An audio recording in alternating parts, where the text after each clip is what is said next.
বন্ধুরা good morning, কেমন আছো সকলে? আশা করি সবাই অনেক ভালো আছো, আমরা অনেক ভালো আছি। তো দেখো সকালবেলা নাস্তা তো খাওয়া হয়ে গেল, এবার স্নান টান সেরে নিয়েছি। আর ও স্নান টান করেনি এখনো, যদিও তো আজকে রবিবার, আজকে ছুটির দিন, তো দুজনেই আছি বাড়িতে। আর আজকে আমাদের দুপুরের মেনু একটা স্পেশাল হচ্ছে। তো রোববার মানে তো মাংস একটা থাকবেই।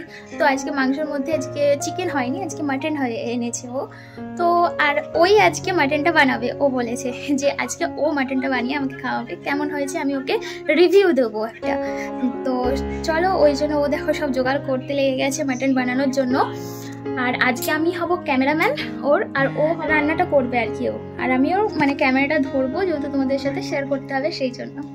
তো চলো দেখা যাও কি করছে। তো চলো, এই যে মাটনটা বানানোর জন্য এখানে ধুয়ে নিচ্ছিল।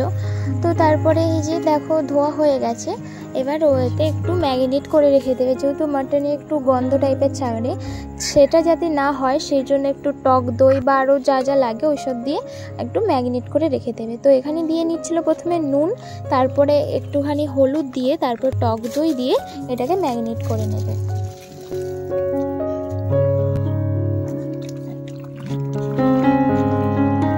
এইদিকে আমাদের মাংসর জন্য পেঁয়াজ, টমেটো আর আলু কাটা হয়ে গেছে। তো প্রথমে আলুটাকে হালকা করে ভেজে নেব। খাসির মাংসটা কিন্তু সবাই প্রেশার কুকারেই বানায়। তো প্রেশার কুকারে যেহেতু বানানো হবে সেই জন্য প্রথমে ও আলুটাকে কড়াইতে ভেজে নিচ্ছিল। আর সত্যি কথা বলতে এই প্রেশার কুকারে মাংস রান্না করাটা যেন আমার দ্বারা হয় না, কেন জানি না, আমার যেন প্রেশার কুকারটা খুব ভালো করে দেখা যায় না। তো যেমন মানে কড়াইতে একটা খোলামেলা এতে মশলাটা কষা যায়, প্রেশার কুকারে ওরকমটা হয় না। সেই জন্য আমার প্রেশার কুকারে মাংস রান্না করতে একদম ভালো লাগে না। আজকে আমার বর মানে আমার হাজবেন্ড আজকে রান্না করবে খাসির মাংস।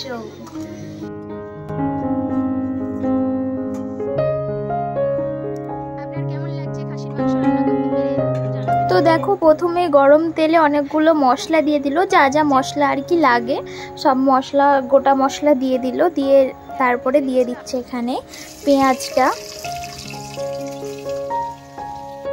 দেখো পেঁয়াজটা ভাজা ভাজা হয়ে যেতেই ও এখানে দিয়ে নিচ্ছিল আদা রসুনের পেস্ট করে রাখা, এই যে এটা। তো আমি কিন্তু পেঁয়াজ ভাজার পরে মাংস করলে তারপরে টমেটো দেই, কিন্তু ও এখানে টমেটো দিচ্ছে না, প্রথমে ও আদা রসুন পেস্টটা দিয়ে নিচ্ছিল।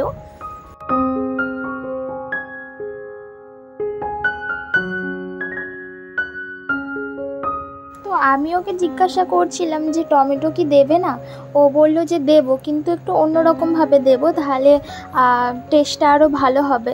তো সেই জন্য আমি দেখছিলাম ও কীরকমভাবে টমেটোটা দেয়। তারপরে দেখলাম আদা রসুন দেওয়ার পরে হালকা ভাজা ভাজা করে নেওয়ার পরে টমেটোটা মিক্সচার মেশিনে পেস্ট করে নিচ্ছিল, যাতে একটু গ্রেভি হয় সেই জন্য।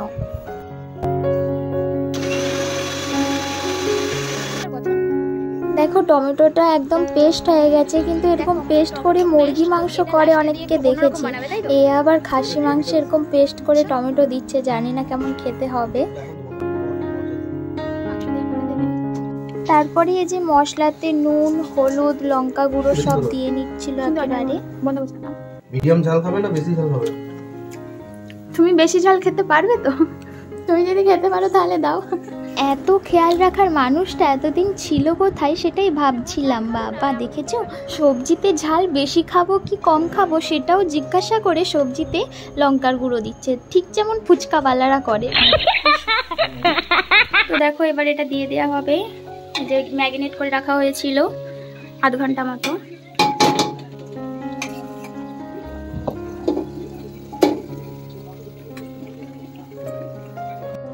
তো দেখো মাংসগুলো দিয়ে ভালো করে একটু কষিয়ে নিচ্ছিল। আর এই যে টমেটোর পেস্টটা এখনও কিন্তু দেয়া হয়নি, তো এটা একটু পরে দেয়া হবে, যে এখানে রাখা আছে। ভালো করে কষা কষা হয়ে যাওয়ার পরে এই যে টমেটোর পেস্টটা এখন দিচ্ছে। তো কষার সময় দিলে হয়তো আর একটু ভালো লাগতো, জানি না ও কেমনভাবে করছিল, সেই জন্য টমেটোর পেস্টটা লাস্টে দিল।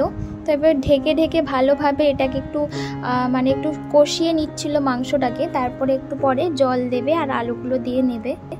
মাংসটা যেহেতু ম্যারিনেট করে রাখা ছিল, তাই কষার পরে খুশবুটা খুব সুন্দর আসছিল। কিন্তু তারপরে পরিমাণ মতো জল দিয়ে নিচ্ছিল। আর তারপরে আলুগুলো যেহেতু ভাজা ভাজা ছিল তাই বেশি না মানে কষায়নি, তো একেবারে আলুগুলো দিয়ে ঢাকা দিয়ে সিটি দিয়ে দেবে সেই জন্য। আমাদের মাটনটা প্রায় হয়েই এসেছে, শুধু 2টো সিটি দিলেই হয়ে যাবে। আর এখানে দেখো আলুগুলো তারপরে এই যে দিয়ে নিচ্ছিল, আলুগুলো দিয়ে 2টো সিটি দিয়ে দেবে, যেহেতু এখনকার আর মাংসতে সেরকম শক্ত থাকে না, তো তাই 2টো সিটি দিলেই ভালোই সিদ্ধ হয়ে যায়। তো দেখো এখানে প্রেশার কুকার এটাও দিয়ে দিয়েছে, আর 2টো সিটির অপেক্ষা করছিলাম। তো দেখো 2টো সিটি হয়ে যাওয়ার পরে তারপরে এটাকে নামিয়ে রেখে দিয়েছিলাম। তো দেখো আমাদের রান্না বান্না সব কমপ্লিট হয়ে গেছে, মানে আজকে রান্না তো আমার হাজবেন্ডই করেছে, তোমাদের সাথে দেখালাম সেটা। তো আমি খালি ক্যামেরাম্যান হয়েছিলাম, ক্যামেরা নিয়ে ওর পেছন পেছন খালি ঘুরে ঘুরে যাচ্ছিলাম। তো ভাতও হয়ে গেছে, সব কিছু হয়ে গেছে। আর রান্না যখন হয়েই গেছে আর দেরি করে লাভ কি আছে বলো। আরও যে দেখো এখানে বসেছিল, যেহেতু মাংস রান্না করে হাঁপিয়ে গেছে সেই জন্য রেস্ট নিচ্ছিল। আর এদিকে আমি ভাতটা টপ করে মানে তাড়াতাড়ি করে সাজিয়ে নিয়েছিলাম প্লেটে। চলো তোমাদেরকে দেখিয়ে। আজকে আমাদের মেনুতে বেগুন ভাজা আর লেবু আর সাথে খাসির মাংস। চলো খাওয়া দাওয়াটা সেরে নিই, আর আমাদের মাংসটা চলো কেমন হয়েছে তোমাদের সাথে দেখাই। চলো দেখো কেমন হয়েছে, লাল টকটক করছে, হেভি বানিয়েছে কিন্তু দেখতে হেভি লাগছে। তো দেখা যাক খেয়ে এবার। মাঝের মধ্যে খাসির মাংসের সাথে এরকম গরম গরম ভাত খেতে অসাধারণ লাগে। আর তারপরে যদি হয় প্রিয় মানুষের হাতের রান্না, তাহলে তার কথাই হয় না। তোমাদের কার কার হাজবেন্ড মাঝের মধ্যে এরকম ভালোবেসে রান্না করে খাওয়ায় কমেন্ট করে জানিও কিন্তু তোমরা। দেখো আমাদের খাবার দাবার পুরো রেডি হয়ে দেখো বাড়া হয়ে গেছে। তো এবার চলো খাওয়া দাওয়াটা করে নিই। চলো খাওয়া দাওয়ার পরে তোমাদের সাথে দেখা হচ্ছে। চলো দেখো আমাদের খাওয়া দাওয়া হয়ে গেছে, পুরো পেট ভর্তি করে আজকে একদম ভালো মন্দ করে খেয়েছি। অনেক সুন্দর বানিয়েছিল আজকের মাংসটা, মানে মাটনটা।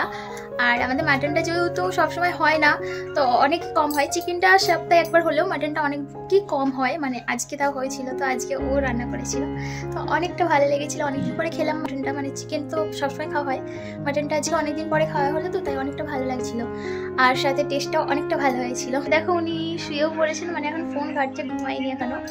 তো যাই হোক ভিডিওটা এখানেই শেষ করে নিচ্ছি। ভালো থেকো সকলে, আর ভালো লাগলে একটা করে লাইক করে দিও। Bye bye.